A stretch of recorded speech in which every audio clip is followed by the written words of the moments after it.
Assalamualaikum warahmatullahi wabarakatuh. Selamat datang di channel Kesimpulan Hidup. Sebelum ke pembahasan, sudah semestinya kita berdoa. Semoga Allah menjadikan Al-Quran sebagai petunjuk bagi kita dan mengajarkan kita ilmu yang berguna baik di dunia maupun di akhirat. Salawat serta salam semoga senantiasa tercurah kepada Nabi Muhammad SAW. Kita akan membahas apakah Zulkarnain yang terdapat pada Al-Quran surat Al-Kahfi hanyalah sebuah dongeng. Tetapi sebelum membahas hal tersebut, kita coba baca kembali terjemahan surat Al-Kahfi dari ayat 83 sampai dengan 102. Tanpa berlama-lama, mari kita mulai. Bismillahirrahmanirrahim. Dan mereka sedang menanyakanmu tentang pemilik sepasang tanduk, yaitu Zulkarnain. Katakanlah, saya akan segera membacakan pada kalian darinya sebuah peringatan. Sesungguhnya kami telah menguatkan untuknya di bumi, dan kami telah mempermudahnya dari segala hal sebab. Maka dia telah mengikuti satu sebab. Hingga ketika dia, yaitu Zulkarnain, telah sampai tempat dan waktu terbenam matahari, dia, yaitu Zulkarnain, telah menemukannya, matahari, sedang terbenam dalam daerah atau pemandangan yang bercampur lumpur. Dekatnya, matahari, satu kaum. Kami berfirman, wahai Zulkarnain, boleh jika engkau menyiksa atau boleh jika engkau mengambil pada mereka kebaikan. Dia, yaitu Zulkarnain berkata, adapun barang siapa yang sudah menganiaya, maka kami akan menyiksanya. Kemudian dia akan mengembalikan kepada Tuhannya, maka siksaan yang tidak diketahui.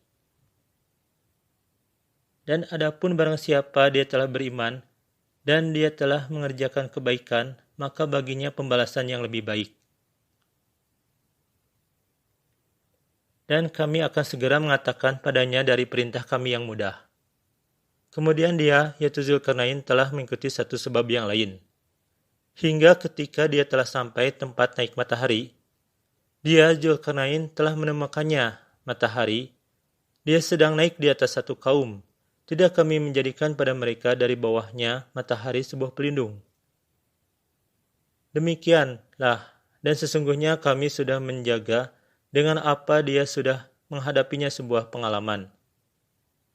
Kemudian dia telah mengikuti satu sebab yang lain lagi.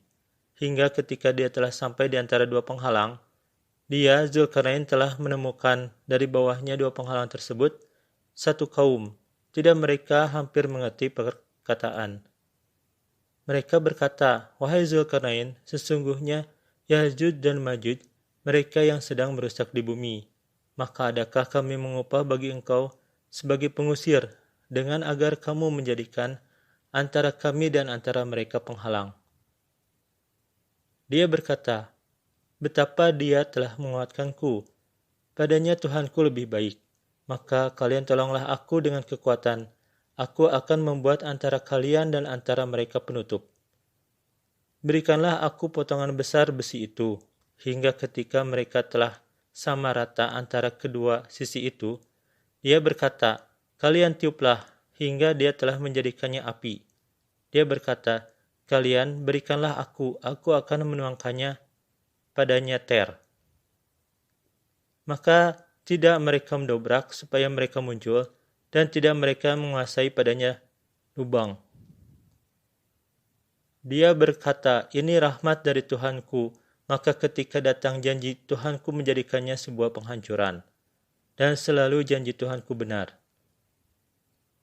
Dan kami membiarkan sebagian mereka pada hari yang berbahaya, dia akan menggelombangkan atau mengelompokkan dalam sebagian, dan ditiup trompet itu, kami mengumpulkan mereka dalam sebuah perkumpulan. Dan kami memperlihatkan neraka pada hari yang berbahaya kepada orang-orang kafir dengan jelas. Orang yang terus-menerus mata-mata mereka dalam tertutup dari peringatanku, dan yang terus-menerus tidak mereka akan mematuhi pendengaran. Apakah maka dia telah menyangka, yaitu orang yang mereka telah kafir, bahwa dia sedang atau akan mengambil mereka hamba-hambaku dari di bawahku sebagai penguasa, pengurus, pemerintah, penolong. Sesungguhnya telah kami siapkan neraka bagi orang-orang kafir, tempat tinggal. Maha benar Allah dengan segala firman-Nya. Lalu kita coba cari definisi dari dongeng, mitos, legenda, dan romansa. Menurut Kamus Besar Bahasa Indonesia, dongeng adalah cerita yang tidak benar-benar terjadi, terutama tentang kejadian zaman dulu yang aneh-aneh. Menurut Kamus Besar Bahasa Indonesia, mitos adalah cerita satu bangsa tentang dewa dan pahlawan zaman dahulu, mengandung penafsiran tentang asal-usul semesta alam, manusia dan bangsa tersebut, mengandung arti mendalam yang diungkapkan dengan cara gaib. Sedangkan menurut Wikipedia, mitos adalah bagian dari suatu folklore yang berupa kisah beratar masa lampau, mengandung penafsiran tentang alam semesta, seperti penciptaan dunia dan keberadaan makhluk di dalamnya, serta dianggap benar-benar terjadi oleh yang empunya cerita atau penganutnya dalam pengertian yang lebih luas. Mitos dapat mengacu kepada cerita tradisional. Pada umumnya, mitos menceritakan terjadinya alam semesta dan bentuk topografi, keadaan dunia dan para makhluk penghuninya, deskripsi tentang para makhluk mitologis, dan sebagainya. Menurut Kamus Besar Bahasa Indonesia, legenda adalah cerita rakyat pada zaman dahulu yang ada hubungannya dengan peristiwa sejarah atau hidup tokoh cerita yang masih hidup. Sedangkan menurut Wikipedia, legenda adalah cerita rakyat yang berisikan tentang tokoh, peristiwa atau tempat tertentu yang mencampurkan fakta historis dengan mitos. Oleh karena itu, legenda seringkali dianggap sebagai sejarah kolektif. Folk history, walaupun demikian, karena tidak tertulis, maka kisah tersebut telah mengalami distorsi, sehingga seringkali jauh berbeda dengan kisah aslinya. Oleh karena itu, jika legenda hendak dipergunakan sebagai bahan untuk merekonstruksi sejarah, maka legenda harus dibersihkan terlebih dahulu bagian-bagiannya dari yang mengandung sifat-sifat folklore. Menurut Kamus Besar Bahasa Indonesia, romansa, novel, atau kisah frasa lainnya yang berciri khas tindakan kepahlawanan, kehebatan, dan keromantisan dengan latar historis atau imajiner. Ada sebagian orang yang berpendapat bahwa kisah Zulkarnain merupakan dongeng dikarenakan Zulkarnain adalah Alexander Agung dari Makedonia. Kita akan coba telaah apakah Zulkarnain adalah Alexander dari Makedonia. Referensi kisah Alexander Agung sangat banyak, di antaranya terdapat pada biografi. Biografi Alexander Agung bisa dibaca di Wikipedia, dan di sana dicantumkan banyak referensinya. Biografi Alexander sangat berbeda dengan Zulkarnain. Alexander melakukan banyak pertempuran untuk melakukan ekspansi kerajaannya, sedangkan Zulkarnain dalam surat Al-Kahfi tidak diceritakan melakukan pertempuran sama sekali, bahkan terhadap Yajuj dan Majuj pun tidak. Romansa, terdapat dua versi, yaitu Alexander Romance versi Yunani dan versi Syria. Bisa dibaca pada link berikut, http://www.attalus.org, translate Alexander 1a.html. Pada kedua versi Alexander Romance pun, kisahnya sangat berbeda dengan Zulkarnain yang ada pada surat Al-Kahfi. Alexander dari Makedonia tidak mempunyai tanduk atau memakai helm tanduk. Hanya dia beranggapan bahwa dia adalah anak dari dewa Amon, yaitu dewa Libya yang bertanduk. Padahal dia adalah anak dari Nektanebos. Alexander merupakan orang yang politeis, yaitu menyembah banyak dewa, di antaranya dewa Amon, dewa Zeus, dan dewa Serapis. Sedangkan Zulkarnain merupakan monoteis atau hamba Allah. Surat Al-Kahfi ayat 102. Terdapat pada Tamid, yaitu kitab orang Yahudi. Berdasarkan Wikipedia, Tamid adalah traktat ke-9 dalam Ordo Kodasim, yang merupakan yang kelima dari 6 Ordo Mishnah, Tosefta, dan Talmud. Bisa dibaca pada link berikut, http://www.sefaria.org, pasal 31b, 32a, dan 32b. Terdapat perjalanan Alexander di pegunungan ke-8. tetapi kisahnya pun sangat berbeda dengan kisah Dzulkarnain pada surat Al-Kahfi. Dongeng. Terdapat pada Jewish Tale atau dongeng orang Yahudi. Salah satunya bisa dibaca pada Jewish Fairy Tales and Legend oleh Aun Naomi, halaman 118 sampai halaman 127. Terdapat perjalanan Alexander dari Makedonia, mirip dengan yang ada pada Tamid. Alexander dari Makedonia merupakan legenda, bukanlah dongeng. Karena Alexander secara sejarah memang ada, tetapi kisahnya mengalami distorsi. Alexander bukanlah Dzulkarnain yang ada pada surat Al-Kahfi, karena dari semua referensi yang ada mengenai Alexander, sangatlah berbeda dengan kisahnya dengan Dzulkarnain. Kemungkinan Alexander disangka sebagai Dzulkarnain adalah dikarenakan Alexander yang terdapat pada Tamid atau dongeng orang Yahudi. Pada tafsir Ibnu Katsir halaman 230 sampai 231, Muhammad bin Ishaq menyebutkan sebab turunnya surat mulia ini, di mana ia mengemukakan dari Ibnu Abbas. Ia berkata, kaum Quraisy pernah mengutus An-Nadr bin Al-Haris dan Uqbah bin Abi Mu'id kepada para pendeta Yahudi di Madinah. Maka mereka berkata kepada kedua utusan tersebut, tanyakanlah kepada para pendeta itu tentang diri Muhammad, terangkan kepada mereka sifatnya, dan beritahukan kepada mereka mengenai ucapannya, karena sesungguhnya mereka itu adalah ahlul kitab pertama. Mereka mempunyai apa yang tidak kita miliki, yakni ilmu pengetahuan tentang para nabi. Lalu kedua utusan itu pun pergi hingga akhirnya sampai di Madinah. Selanjutnya mereka bertanya pada para pendeta Yahudi tersebut mengenai Rasulullah. Lalu keduanya menyampaikan masalahnya kepada mereka, dan juga sebagian ucapan beliau itu. Kedua utusan itu berkata, sesungguhnya kalian adalah ahlul Taurat. Kami datang kepada kalian dengan harapan kalian mau memberitahu kami tentang sahabat kami ini.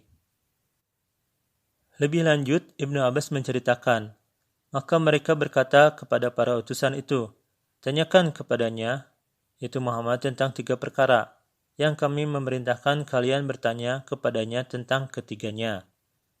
Jika ia memberitahukan ketiganya kepada kalian, maka ia memang seorang nabi yang diutus.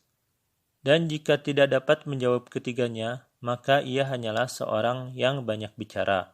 Sehingga dengan demikian kalian dapat melihat pendapat kalian tentang dirinya itu.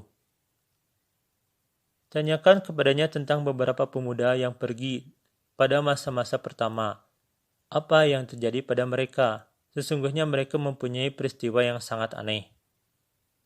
Tanyakan kepada mereka tentang seorang yang berkeliling hingga sampai ke belahan timur dan barat bumi ini. Apa beritanya dan jawabannya tentang ruh? Jika ia memberitahukan hal itu kepada kalian, maka ia memang seorang nabi, dan ikutilah ia. Dan jika ia tidak memberi jawaban kepada kalian, maka sesungguhnya ia seorang yang banyak bicara. Maka berbuatlah kalian terhadap sesuatu yang tampak baik oleh kalian dari urusannya. Maka An-Nadr dan Uqbah berangkat sehingga menghadap kaum Quraisy seraya berkata, wahai sekalian kaum Quraisy, kami telah mendatangi kalian untuk menjelaskan apa yang ada di antara kalian dengan Muhammad. Para pendeta Yahudi itu menyuruh kami menanyakan kepada Muhammad tentang beberapa hal, lalu mereka memberitahukan hal itu. Dan kemudian mereka mendatangi Rasulullah, mereka bertanya, hai Muhammad, beritahukanlah kepada kami. Mereka menanyakan kepada beliau tentang apa yang diperintahkan oleh pendeta Yahudi itu. Maka Rasulullah berkata kepada mereka, aku akan memberitahukan apa yang kalian tanyakan itu besok hari, dan beliau tidak mengecualikan untuk hari lainnya. Belum lama berselang, mereka pun bertolak meninggalkan beliau, sedang Rasulullah sendiri selama 15 hari tinggal diam. Tidak diturunkan satu wahyu pun oleh Allah mengenai hal tersebut, dan tidak juga Jibril mendatangi beliau, sehingga penduduk Makkah menyebarkan berita jahat. Mereka mengatakan Muhammad telah berjanji kepada kami esok hari, dan sekarang sudah 15 hari berlalu. Tetapi ia tidak juga memberitahu kami tentang apa yang kami tanyakan kepadanya. Rasulullah sendiri merasa sedih karena berhentinya pengiriman wahyu kepada beliau, dan beliau juga sangat terpukul dengan ucapan penduduk Makkah. Kemudian Jibril datang kepada beliau dari Allah dengan membawa surat Al-Kahfi, yang di dalamnya terdapat celaan kepada beliau atas kesedihannya terhadap mereka. Juga memuat jawaban terhadap apa yang mereka pertanyakan mengenai para pemuda dan seorang yang berkeliling. Secara logika, pertanyaan-pertanyaan dari pendeta Yahudi di Madinah adalah pertanyaan yang sulit dan tidak umum, yang mungkin pada waktu tersebut hanya pendeta Yahudi yang mengetahui. Walaupun pertanyaan tersebut hanya dari sebuah dongeng, kemungkinan besar dongeng tersebut tidak beredar di kalangan masyarakat pada waktu tersebut. Jadi kemungkinan hal inilah yang menyebabkan kekeliruan anggapan bahwa Zulkarnain adalah Alexander dari Makedonia. Sekarang pertanyaannya berlanjut. Okelah, Zulkarnain bukanlah Alexander dari Makedonia, tetapi hal tersebut belum berarti bahwa kisah Zulkarnain adalah bukan sebuah dongeng.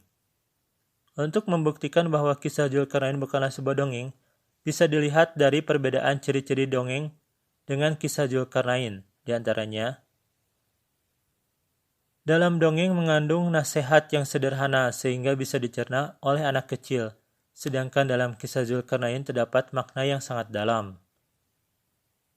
Dongeng disebarkan melalui lisan, maksudnya awal mulanya dongeng lewat lisan, tetapi kemudian mungkin saja dongeng tersebut ditulis pada sebuah buku dongeng, sedangkan kisah Zulkarnain original kisahnya berada pada teks Al-Quran. Pada dongeng, pengarangnya tidak diketahui, sedangkan kisah Zulkarnain Allah yang mengkisahkannya pada Al-Quran.